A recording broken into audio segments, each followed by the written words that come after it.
happy? She has a big smile on her face. Ah, what does it feel like to be happy? You know, and you get to have these conversations. You get to do the same thing with sad. You get to do the same thing with mad. But helping to get that other people have feelings and what those feelings are. Really a great, important thing. Family role modeling, community role modeling. How do we live out compassion and kindness?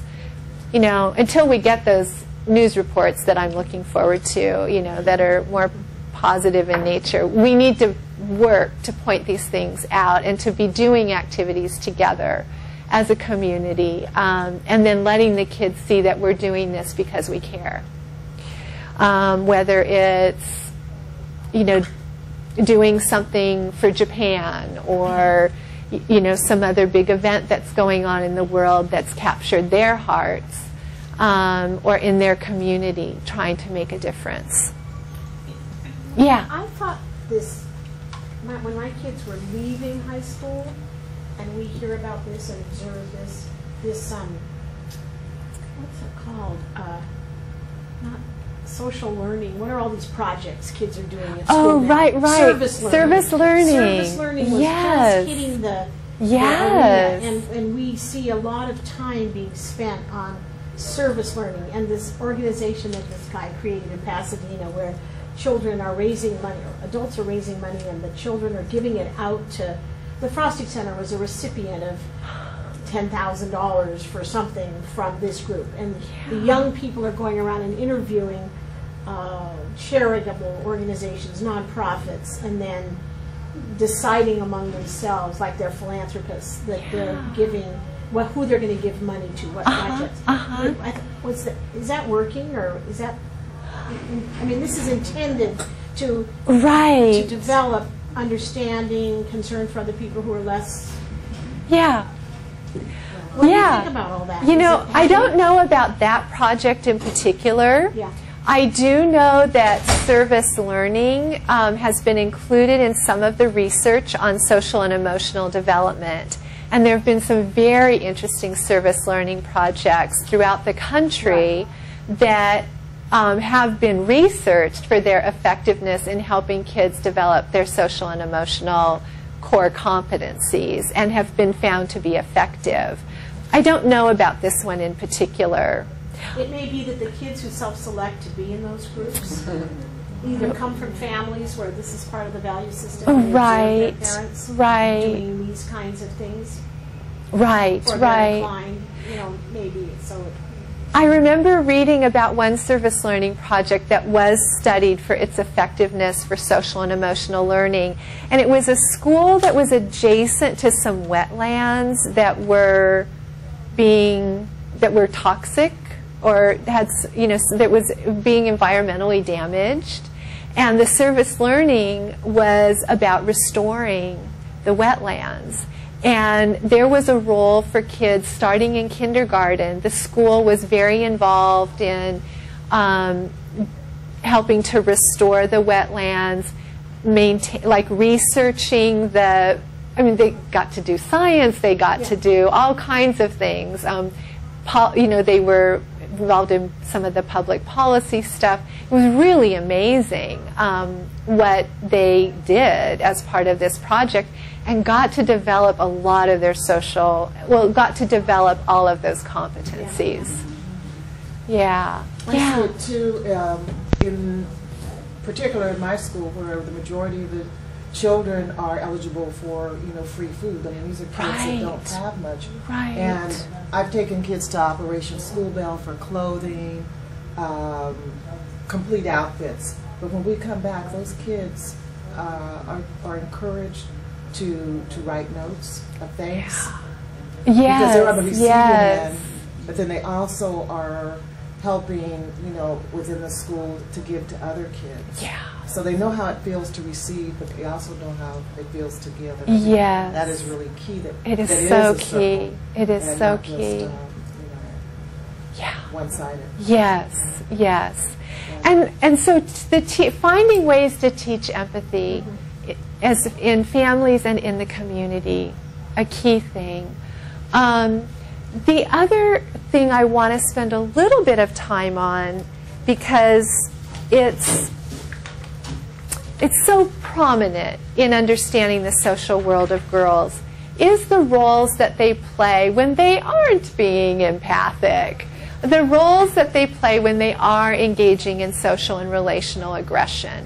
And we do call them roles for a reason, because there are kids who engage in bullying behavior persistently, kind of the classic bully of a single child who exerts power over a particular child in a repeated, consistent, ongoing, traumatic kind of way. But most of the stuff that goes on amongst kids is trying on these different roles. Before school, the child may be the target. And I say target, not victim, because we don't want to promote a victim mentality, so we are careful about the language we use. So the target. At morning break, recess, that same child may be the bystander, the observer of a mean situation. And the research is telling us that those bystanders can have as strong emotional reactions as the person who's targeted. Interesting. And I could have sworn I turned off that phone, but it's just telling me I didn't. So, so there's the bystander, and there is the person being mean.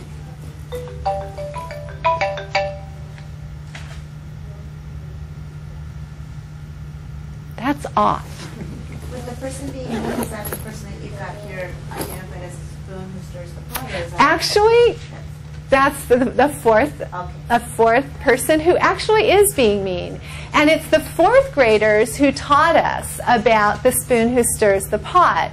Because we're thinking, you know, when you're a spoon stirring the pot, you're being mean. But the fourth graders weren't getting that.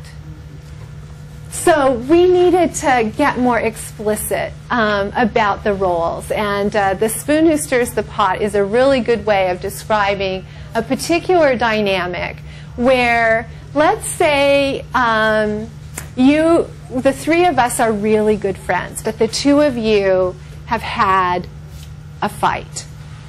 And Roberta, you decide to share with me, confide in me, because you trust me, about what happened and what your feelings are and what your thoughts are, and I'm being a really good listener. I'm using my listening skills. And now I've got all this juicy information that I am not going to be able to keep to myself. So what am I going to do? Well, the first thing I'm going to do, because you're both my friends and I want to help, okay, we hear that all the time, I just want to help. So I am going to come and tell you, Linda, all about what Roberta has shared with me, because I'm just helping. So I'm going to share it all, right? Okay, so now I've really stirred the pot. I've put fuel on the fire. And now I've heard also from Linda about what she's thinking and feeling about all of this. So guess what? Now I've even got more juicy stuff. Oh my gosh. And you know, how impulsive am I going to be with that? How much am I going to contain around that? Probably not a lot. I'm in 4th grade. It's too good not to tell. So I'm going to come to you, Deborah, and I'm going to come to you, Jessica, and talk all about it. So I remember one 4th grader telling me this story, and Vicki, I think you may have even been there when she was sharing this. We were talking about the spoon, and she goes, I love being the spoon. I love the attention. She said, 4th grade, I love the power. She said that. And she said, but you know what I don't like? At the end of the day, everyone's mad at me. That's the part I don't like. Yeah. So, call him Messy Millie. Messy Millie. Messy Millie. And I actually had an incident last week where there was a girl, a spoon that stirred this in the Yeah. after-school program, going back and forth, Yeah. and she hurt someone's feeling. And that girl, the other girls, leave her alone. You know, she's crying now. This girl tried to choke herself. And she, of course, she had a friend who said, "No, you're doing it the wrong way." You can't do it." Just trying to help. Yeah. Yeah. Seriously. Yeah. She choked herself until she was turning blue. Right. Because she was distraught that she had hurt someone else's feelings. Yes. But she Yes. was the messy Millie in the middle. Right. Going back and forth between Yes. the others. And this was a 5th grader. Yeah.